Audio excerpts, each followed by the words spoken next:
is the function given below continuous slash differentiable at x equals 3, and they've defined it piecewise, and we have some choices. Continuous, not differentiable, differentiable, not continuous, both continuous and differentiable, neither continuous nor differentiable. Now, one of these we can knock out right from the get-go. You cannot, in order to be differentiable, you need to be continuous there. So you cannot have differentiable but not continuous. So let's just rule that one out. And now let's think about continuity.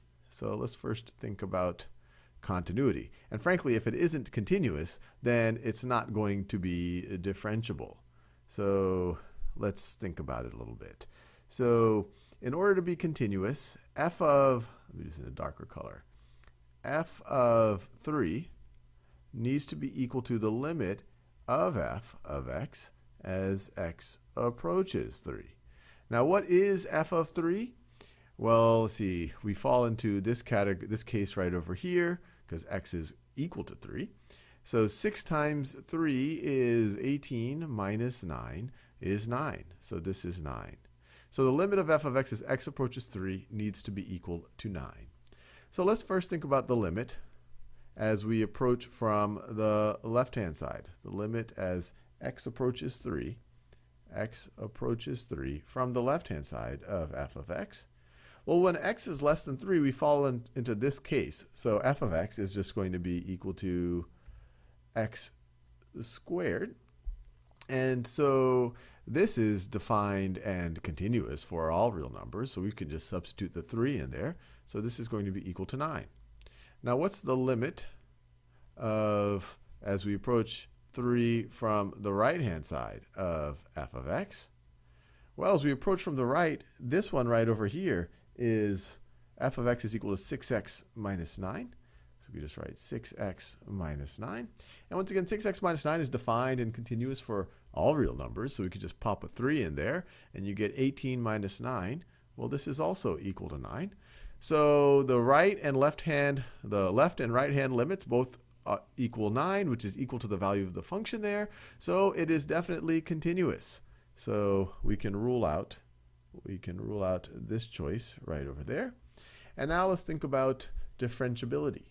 So in order to be differentiable, I'll just differentiable. In order to be differentiable, the limit as x approaches 3 of f of x minus f of 3 over x minus 3 needs to exist. So let's see if we can evaluate this. So first of all, we know what f of 3 is. F of 3, we've already evaluated this. This is going to be 9. And let's see if we can evaluate this limit, or let's see what the limit is as we approach from the left-hand side and the right-hand side. And if they're approaching the same thing, then we know that then that same thing that they're approaching is the limit. So let's first think about the limit as x approaches 3 from the left-hand side. So it's over x minus 3, and we have f of x minus 9. But as we approach from the left-hand side, this is f of x. As x is less than 3, f of x is equal to x squared. So this would be, instead of f of x minus 9, I'll write x squared minus 9. And x squared minus 9, this is a difference of squares. So this is x plus 3 times x minus 3. X plus 3 times x minus 3. And so these would cancel out. We can say that this equivalent to x plus 3, as long as x does not equal 3. And that's okay because we're approaching from the left. And as we approach from the left, well, x plus 3 is defined for all real numbers. It's continuous for all real numbers. So we can just substitute the 3 in there. So we would get a 6. So now let's try to evaluate the limit as we approach from the right-hand side. So once again, it's f of x, but as we approach from the right-hand side, f of x is 6x minus 9. That's our f of x. And then we have minus f of 3, which is 9.